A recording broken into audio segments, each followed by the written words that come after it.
Samut-sari po ang naging reaksyon ng mga Pinoy sa gitnang silangan sa aligasyon ni Senador Antonio Trillanes IV hinggil sa umunoy 211 million pesos bank account ni Mayor Rodrigo Duterte. Karamihan sa kanila nagsabi na dapat noon pa pinasilip ng lahat ng mga kandidatong tumatakbo bilang Pangulo at hindi lamang ngayon.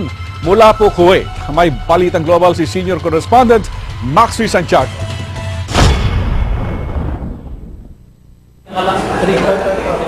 Sa Jeddah, Saudi Arabia, mainit na pinag-uusapan ngayon ang issue ng hamon ni Senator Antonio Trillanes IV kay Mayor Rodrigo Duterte na pumirma ng waiver at ipasilip ang kanyang BPI account na di umano'y naglalaman ng 211 million pesos. Inamin ni Duterte na may BPI account siya, pero itinangging may laman itong ganong halaga. Kalagitnaan nung Marso, pumirma sa isang waiver sina Duterte at Senator Alan Peter Cayetano. Para po sa akin, yun ang talagang dapat. Kung totoo kang tao, kailangan ilantad mo lahat ng gustong malaman ng tao para sa iyo. Para sa ganun, hindi na magkaroon ng pagdududa ang mga tao. Sa akin, sa punto ko, ang pagpirma, kung nakakala mong katotohanan ng pupuntahan at para sa sambayanan, gawin mo. Para sa kaparanan ng lahat. Pero para sa iba, hindi na kailangang pumirma pa ni Duterte ng waiver. Bakit ngayon lang nilalabas yan kung totoo meron yan? So, good luck for Mayor Duterte. I think no need to sign the waiver. Sa Kuwait, may ilang sumang-ayon din na hindi kailangan ang waiver. Unang-una karapatan po yun ni Duterte kung gusto niya mag-sign or hindi. At saka yung sinasabi ni Trillanes na nakuha niyang papeles tungkol sa bank account ni Duterte, paano niya po nakuha yun? Kasi unang-una po, illegal po yun. Kasi nga po, meron pong bank secrecy law tayo na tinatawag sa Pilipinas. Para naman sa iba, importante na malaman ang katotohanan sa likod ng mga aligasyon ni Trillanes. Bilang botante, kailangan siyang mag-sign para to be fair sa lahat, para malalaman ng tao kung may tinatago yung isang kandidato or wala.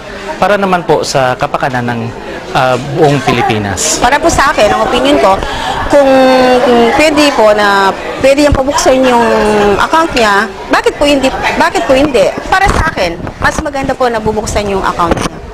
Para wala pong maano yung mga tao na nagtitiwala sa kanya. Dapat sagutin ni Mayor Duterte yung hamon ni Trillanes para mayroong tinatawag na transparency. Lalo siyang hahangaan sa tao. Yan ang magandang leader na walang kakatakutan, walang tinatago sa mga yaman niya. Maging ang ilang mga solid Duterte sa Kuwait, naniniwala silang lalabas din ang katotohanan. Regarding doon sa pagpirma ng waiver, dapat lang siguro kung wala naman talaga siyang tinatago, which is to be fair sa lahat, na ipakita niya kung alam na ng lahat na kung gaano siya ka-honest. Marami sa mga Pinoy sa gitnang silangan ang nagsasabi, dapat hindi lang si Duterte ang pumirma ng waiver para masilip ang bank account, kundi lahat ng mga presidentiable. Sa atin, wala namang problema sa atin, basta yung purpose ay legitimate.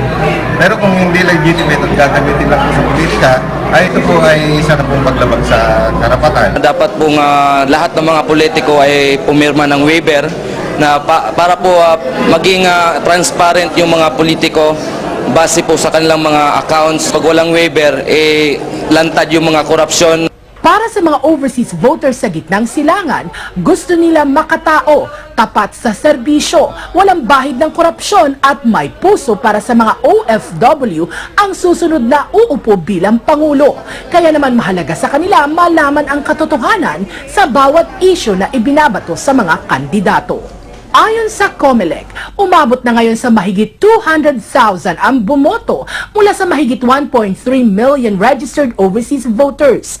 Inaasahang dadagsa pa sa mga embahada at konsulado hanggang sa huling araw ng overseas absentee voting sa May 9. Maxi Santiago, ABS-CBN News,